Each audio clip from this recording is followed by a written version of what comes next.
இப்போ ஈரோடு கிழக்கு தேர்தல் முடிஞ்சுன்னா அது 10 தோல்வி பழனிசாமி இல்லை. சட்டமன்ற தேர்தலில் நிச்சயம் 11 தோல்வி பழனிசாமி ஆக போகிறார். எடப்பாடிக்கு அவர் பேர் வச்சிருக்கார் 10 தோல்வி பழனிசாமியா. ஏன்னா தொடர்ந்து 10 இதில் தோத்துட்டார். இவங்க அப்பா தொடர்ந்து 10 இதில் ஜெயிச்சிட்டார். உங்கள் அப்பா எப்படி ஜெயித்தார்? ஓட்டுக்கு 4000 ரூபா கொடுத்து ஜெயித்தார். உங்கள் அப்பா எப்படி ஜெயித்தார்? கள்ள ஓட்டாக போட்டார். உங்கள் அப்பா எப்படி ஜெயித்தார்? 9 கட்சியை கூட்டணியில் கூட வச்சுக்கிட்டார். இவ்வளோ வேலையும் பண்ணி கள்ள ஓட்டு போட்டு தில்லு முள்ளு பண்ணி உங்கள் தாத்தா பண்ணுற மாதிரி பண்ணி ஜெயித்தார்.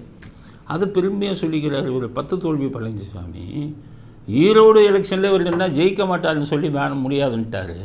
அதனால் இன்னமே அவர் 11வது தோல்வி பழனிசாமி 11 தோல்வி பழனிசாமின்னு நாங்கள் கூப்பிடுவோம். எவ்வளவு ஆணவம், எவ்வளவு அகம்பாவம். என்னமோ யோகியர்கள் மாதிரி நேரடியாக நேர்மையாக எலெக்ஷனை ஜெயித்த மாதிரி சவால் வர்றீங்களா? உங்கள் தாத்தா கதை எடுக்கவா? இவர் 10 தோல்வி பழனிசாமினா உங்கள் தாத்தா 100 தோல்வி கருணாநிதி. எம்ஜிஆர் இருக்கும்போது நாங்கள் வச்ச பிறகு 100 தோல்வி கருணாநிதி 100 தடவையாச்சும் தோற்று